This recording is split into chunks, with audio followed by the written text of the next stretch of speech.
The snow was falling in heavy, silent waves that night, painting the small downtown street in white loneliness.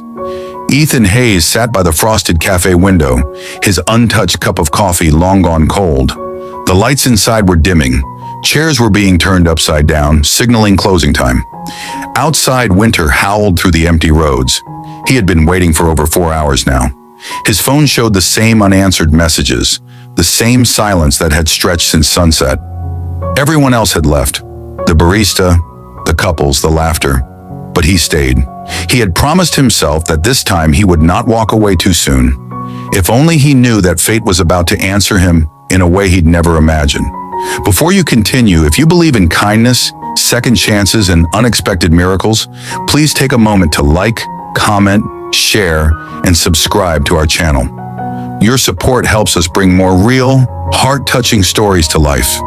Ethan wasn't new to loneliness. At 34, he had learned how to live quietly, how to smile when it hurt, and how to convince himself that love wasn't meant for everyone. He was a structural engineer, a man who built bridges for a living, but had no one to cross them with. 2 years earlier, his fiancée had left him weeks before their wedding, after his company went bankrupt. Since then, Ethan had lost his faith in timing, in promises, even in God sometimes. Tonight's blind date, set up by a friend, was supposed to be his first step out of that emotional exile.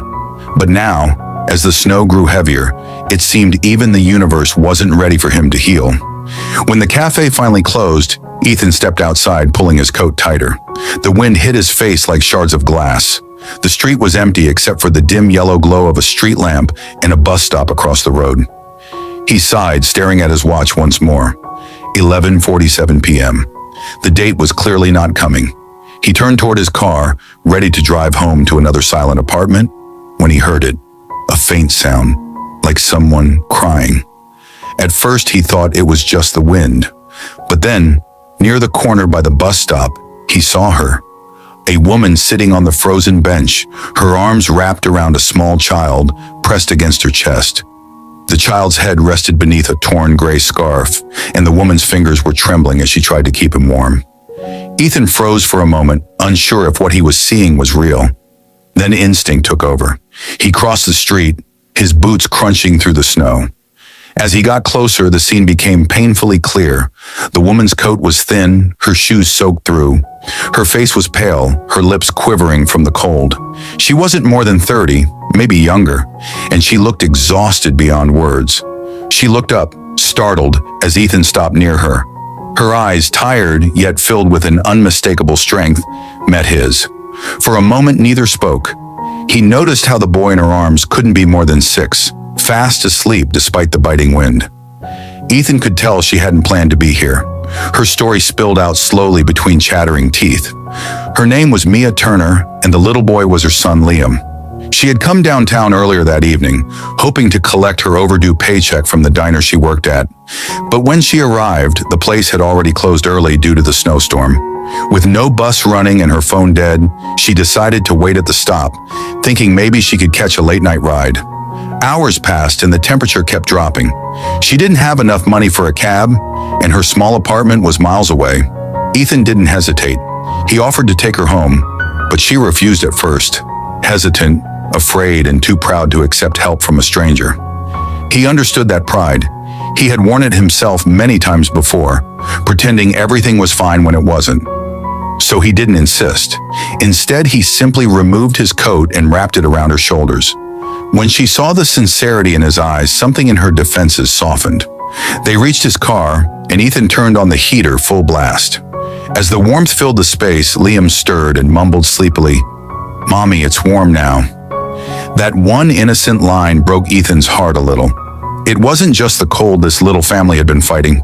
It was life itself. As he drove her home through the empty streets, Ethan listened to fragments of her story.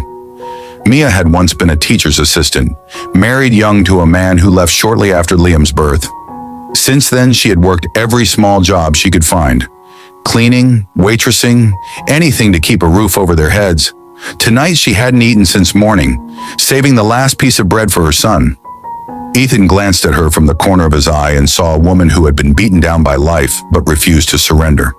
When they finally reached her neighborhood, he realized it wasn't the kind of place anyone deserved to live in. Cracked walls, flickering streetlights, and silence that felt heavy. Mia thanked him, trying to return his coat, but he refused. He handed her his card instead and said softly that, if she ever needed help finding a better job, to call him. She smiled faintly and said she didn't want pity. "It's not pity," he replied quietly. "It's humanity." That night, Ethan couldn't sleep. He kept thinking about the way she had held her son, about her voice when she said thank you. Something about her had settled deep in his chest, something pure, something true. The next morning, he found himself driving back to the cafe, unable to explain why. Maybe he was hoping to see her again. Maybe he was just tired of waiting for people who never showed up. Days turned into a week, and just when he had almost convinced himself to forget it, he received a call. It was Mia. She had gathered enough courage to ask if the job offer was still open. Ethan smiled for the first time in a long while.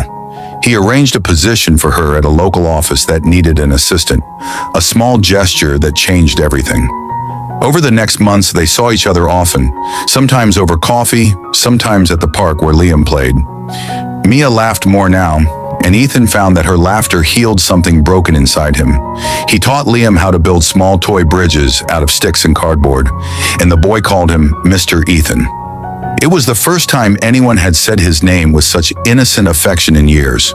The winter slowly faded into spring. Flowers replaced snow, and the world began to look softer.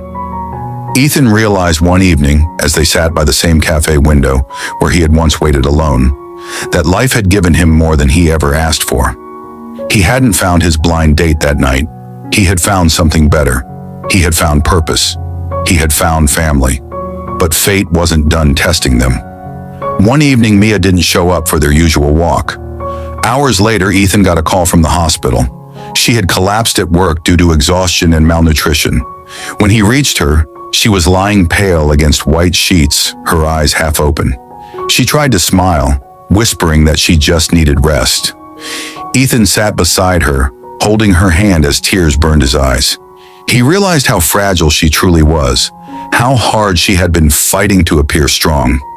For the next few weeks, Ethan stayed by her side, bringing food, paying her bills quietly, and taking care of Liam as if he were his own.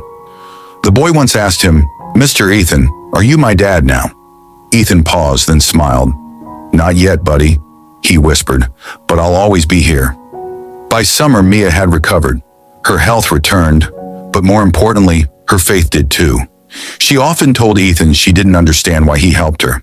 He always answered, "Because someone should have done it for me when I was lost too." One golden evening, they visited the same park again. Liam ran ahead, chasing butterflies. The sun dipped low, painting everything in soft orange light. Mia turned to Ethan, eyes glistening. "You waited all night that day," she said. "If you hadn't, we would have been out there all night in the snow." "Maybe we wouldn't even be here now," Ethan smiled quietly. "I think I was waiting for you, Mia. Not for a date." That night, as the city lights flickered outside their window, Mia finally leaned her head on his shoulder. For the first time in years, Ethan felt like home wasn't an empty place. It was a person. If this story touched your heart, please like, comment, share, and subscribe to our channel. Stories like this remind us that sometimes love doesn't arrive when expected. It finds us in the coldest moments, in the simplest acts of kindness. Before we end, tell us in the comments, do you believe that destiny sometimes hides behind small moments of compassion? Because Ethan did. And that night in the snow, waiting for a date who never came, he found the kind of love that never left.